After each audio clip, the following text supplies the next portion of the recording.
আমরা সারা রাত্র জার্নি করার পরে অবশেষে আমরা চলে আসছি কক্সবাজারের চৌকরিয়া রোডে। আমরা কিছুক্ষণের মধ্যে পৌঁছা যাব কক্সবাজার কলাতলি যে বিচ, এই কলাতলি বিচে।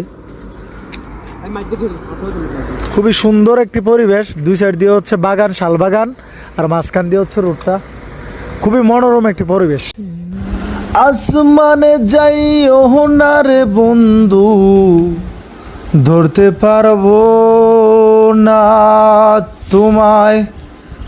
পাহাতালে যাইও না রে বন্ধু, ছুঁইতে পারবো না। বুকের ভিতর রইও রে বন্ধু, বুকের ভিতর রইও। অন্তরে অন্তর মিশাইয়া পীরিতের গান গাইও। আসমানে যাইও না রে বন্ধু, ধরতে পারবো না তোমায়। পাহাতালে যাইও না রে বন্ধু, ছুঁইতে পারবো না।